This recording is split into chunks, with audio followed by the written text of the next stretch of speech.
और भारतीय जनता पार्टी तो कह रही है कि साहब हम तमाम प्रधानमंत्रियों को सामने ला रहे हैं, हम शास्त्री जी को भी ला रहे हैं, इंदिरा गांधी को भी ला रहे हैं, अपने नेताओं से कांग्रेस क्यों परेशान है? नेहरू और गोलवलकर की एक बातचीत हुई। उस हम्म, बहस में जो है नेहरू ने गोलवलकर से कहा कि आप इतिहास को प्री मॉडर्न पीरियड में ले जाना चाहते हैं, भारत को प्री मॉडर्न पीरियड में ले जाना। हम्म, गोलवलकर ने कहा आप तो प्री मॉडर्न कह रहे हैं, हम जो है 5,000 साल पीछे। तो ये जो पूरी कोशिश है, ये कोशिश जो है एक अजीब तरह की कोशिश है। हम्म, आपका प्रोग्राम क्योंकि सिर्फ नेहरू पर है, ये नेहरू पर ही बात में फोकस करूंगा। लेकिन जो आर्काइव है, जो संग्रहालय है, जो इतिहास की खाती है, जहाँ इतिहास की विरासत रखी जाती है, मैं तमाम जो है शोधकर्ताओं के संपर्क में हूँ जो इतिहास के विद्यार्थी हैं। उनका कहना है कि नेशनल आर्काइव में बहुत सारी चीजें गड्ढमड्ढ कर दी गई हैं, और आप अगर कोई चीज मांगने जाइए तो हम्म, आपको कहा जाएगा कि आप यही क्यों काम कर रहे हैं, आप कुछ और काम क्यों नहीं।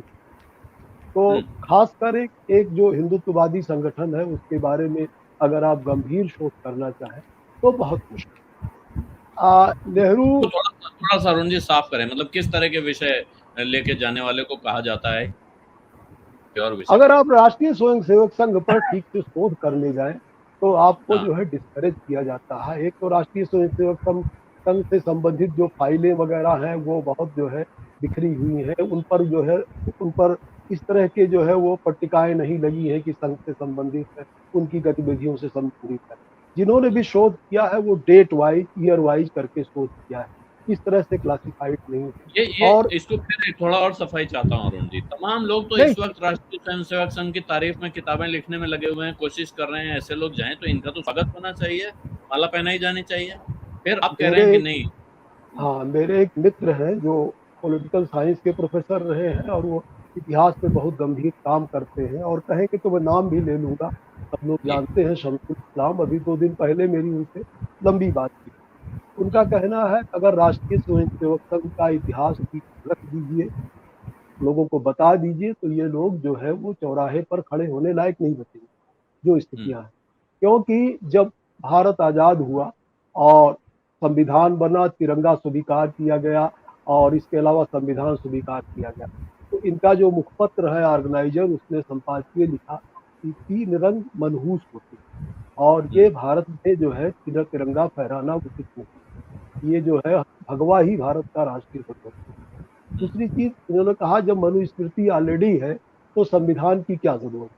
तो जैसे हम्म, जैसे इनकी शक्तियां बढ़ रही हैं ये वहीं पर जा रहे हैं जहां पर जो है वो चीजें हैं। हालांकि मेरे तमाम मित्रों ने जो गंभीर शोधकर्ता हैं, आरएसएस के नहीं रहे हैं, उनका कहना है कि इनमें बहुत बदलाव हुआ है, चीजों को बदल रहे हैं।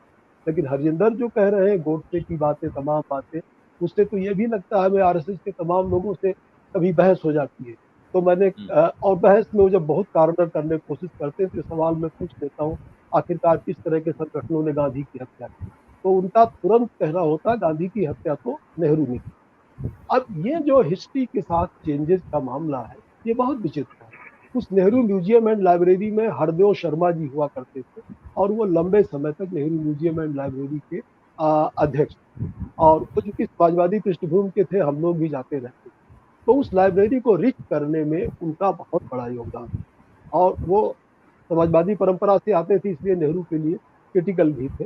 लेकिन बहुत सारे दस्तावेज, नक्सल मूवमेंट से जुड़े हुए दस्तावेज, लेफ्ट मूवमेंट से जुड़े हुए दस्तावेज, राष्ट्रीय स्वयंसेवक संघ से जुड़े हुए दस्तावेज, उनको वहां रखवाने में तमाम जो इंटरव्यूज है ओरल हिस्ट्री के बहाने जो है जो भी जो है वो कानू सन्याल, चारू मजूमदार, तमाम लोगों से जो बीटी रणदिवे सबसे इंटरव्यू वगैरह करके उन्होंने वहां पे रखवाए थे और उसको बहुत समृद्ध किया था। एक बात जरूर नेहरू म्यूजियम एंड लाइब्रेरी में खलती थी कि जिस दस्तावेज के, जिस लेटर के माध्यम से देश में आपातकाल लगा वो लेटर वहां पे नहीं, उस लेटर की जी। खोज भी वो करते थे जो।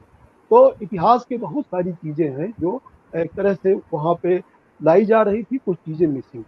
तो अगर आप चीजों को बेहतर बनाना चाहते हैं तो उसमें कोई हर्ज नहीं है। लेकिन नेहरू एक बड़े आइकन है, नेहरू के साथ उनकी बहुत सारी दिक्कतें हैं। नेहरू ने इस देश को हिंदू राष्ट्र नहीं बनने दिया, नेहरू गांधी ने इस देश को हिंदू राष्ट्र नहीं बनने दिया। वो कसक, वो टीस बहुत गहरी है इन लोगों के मन में।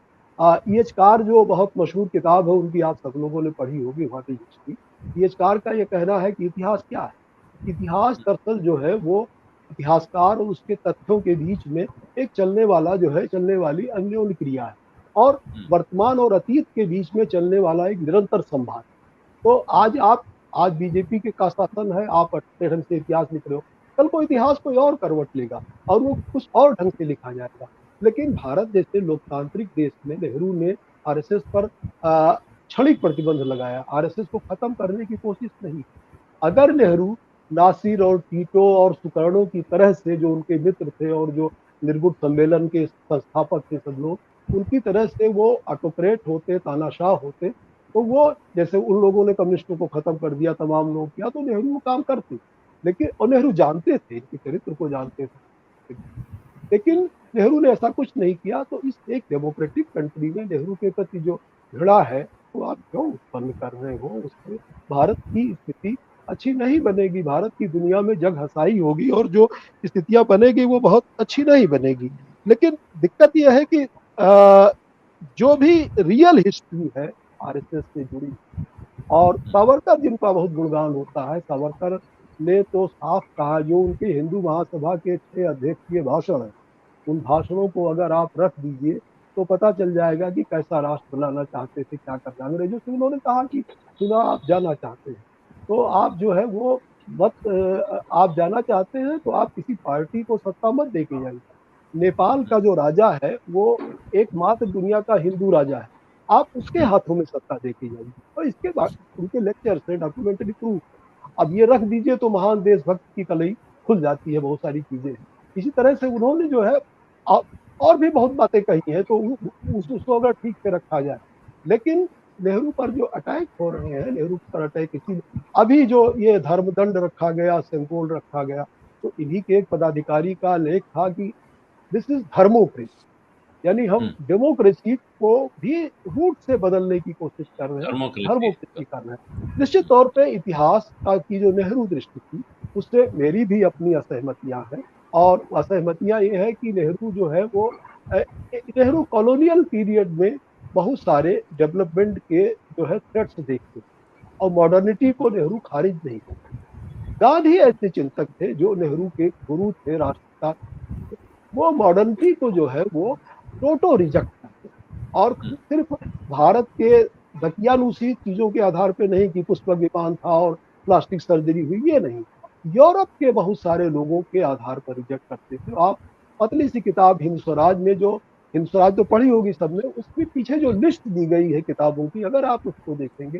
तो उसमें तालस्ताय है, उसमें एडवर्ड कारपेंटर है, उसमें जो है वो रस्किन है, उसमें थोरो है, उसमें वेस्ट के जो लोग मॉडर्निटी को रिजेक्ट कर रहे थे। आज पूरी डिबेट है मॉडर्निटी को रिजेक्ट करने की। ठीक है, नेहरू उस मामले में, नेहरू से सवाल होना चाहिए, जवाब होना चाहिए, लेकिन नेहरू की देशभक्ति, आज के भारत के निर्माता, नेहरू का जो खुलापन, जहाँ पे ज्ञान की उत्पत्ति हो सकती है, वो शायद अगर कोई और प्रधानमंत्री होता तो वो शायद न होता इस देश में। लेकिन इस देश में अब जो दौर चल रहा है, दौर में इन चीजों पर रोक लगेगी।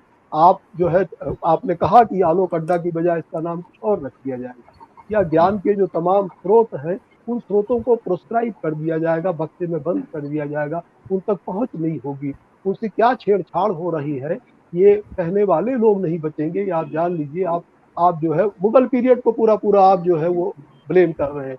मुगल पीरियड में 300 बड़े मिलिट्री कमांडर्स हुए हैं, उसमें जो है 100 से ज्यादा हिंदू कमांडर्स हुए हैं। मुगल पीरियड में जो है वो औरंगजेब और शिवाजी की कभी लड़ाई हुई नहीं। औरंगजेब की लड़ाई जय सिंह क्यों लड़ते रहे, अकबर और राणा प्रताप की कभी लड़ाई नहीं हुई, मान सिंह लड़ते रहे, और उधर से भी बहुत सारे मुस्लिम कमांडर्स थे जो लड़ते थे। ये बात हमारे बच्चों को, हमारे पत्रकारों को मालूम ही नहीं है, जो दिन भर दूसरे मेन स्ट्रीम चैनलों पे बहस करते रहते हैं। और ये जिनका आपने नाम लिया, जिनका ट्वीट दिखाया, बीजेपी के बड़े भारी नेता हैं, और जो है पिछले दिनों मेरी मुलाकात हो गई थी एक जगह पे जो है, तो वो भी अपने दम्भ में इतने थे कि हमें पहचाने क्यों, और हम भी इसमें थे कि हम क्यों पहचाने। वो इतिहास के बड़े विद्वान हैं, और वो हालांकि वो शायद एग्रीकल्चर साइंस वाइंस से पढ़े हुए हैं, लेकिन हिस्ट्री की गजब की इंजीनियरिंग के ग्रेजुएट हैं, इंजीनियरिंग के ग्रेजुएट हैं। हाँ, हिस्ट्री की गजब की व्याख्या करते हैं जो है। तो अब हाँ। इतिहास पढ़ते-पढ़ते लोगों के मुँह के चश्मे मोटे हो जाते हैं। अभी रणजीत गुहा का निधन हुआ, 99 साल के थे, जिन्होंने इतिहास को देखने की एक सबाल्टर्न दृष्टि ही दे दी और वो बहुत सारे लोगों के गुरु हैं। और कि जो इतिहास में जो गरीब लोग हैं, जो दलित तबका है, जो आदिवासी है, जो मज़दूर है, उनकी नज़र से इतिहास देखिए। तो ये तो आप अभी राजाओं में फँसे हुए हैं इतिहास देखने के चक्कर में। आप गरीबों इतिहास देखने की 56 दृष्टियाँ आ चुकी हैं। सत्य हिंदी का ऐप डाउनलोड करें गूगल प्ले स्टोर पर।